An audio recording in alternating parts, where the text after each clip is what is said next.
here's my review from Tony Hawk's Pro Skater 3 Plus 4. Now, a big thing is the soundtrack itself. I think I speak for a lot of people on this game itself, or the fans of the Tony Hawk series, where they just were huge fans of the soundtrack. I find myself today still listening to a lot of the soundtracks from past games, from Pro Skater 1, Underground, American Wasteland. Hell, if you look at my Spotify history, I'm pretty sure 70% of the sounds I listen to are songs from those past games. And I was really hoping 3 Plus 4 had the same soundtracks from 3 Plus 4, because I did actually like both soundtracks, particularly 3, which I think is one of my favorites in the series. But sadly, that really wasn't the case here, which is kind of unfortunate. This time, however, it's a lot different. We're 10 songs total. No, not 10 from one game. It's 10 songs total. 6 from Tony Hawk's Pro Skater 3 and 4 from Tony Hawk's Pro Skater 4 Returned. And look, it is still some good ones like Ace of Spades by Motorhead. It's still a classic song. And My Adidas by Run DMC and Mass Appeal by Gangstar. I'm glad at least those songs are still in it. But 17 artists that were in the original 2 soundtracks are still in the game, but with different songs. Now, I'm not going to blame Activision for this itself. This is more on Tony Hawk, because he actually made this decision by himself. He was hoping that players would be able to discover new music, which was the overall point of the game itself, which I do understand. But it is, for me, unfortunate to not see TNT by AC/DC. Again, the main song in Pro Skater 4. When you play Pro Skater 4,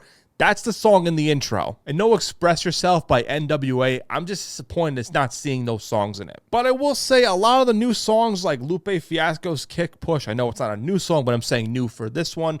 Run the Jewels' Yankee and the Brave in LA by Murs. Again, some examples which I find really good in this game. But like, here's the thing with it though. If this was like a brand new Tony Hawk game, if they advertised as a brand new Tony Hawk game and this was the set soundtrack and they were adding 10 songs from the past of fan favorites, I would say people would like the soundtrack a lot. But if you're emphasizing that this is a remaster from 3 and 4, people are going to want a lot more of the original songs on there. But despite all that, I still think the soundtrack is really good. I think that new songs they added are really good. I do wish they added the old ones, don't get me wrong, but the new songs are actually pretty good and they fit the Tony Hawk scene really well. It's just, for me, you cannot advertise as being a remaster of 3 Plus 4 where you don't have majority of the songs from the original games. But again, like I said, the soundtrack is actually pretty good and there's a lot of good songs on here. I just wish they added some past classics on here.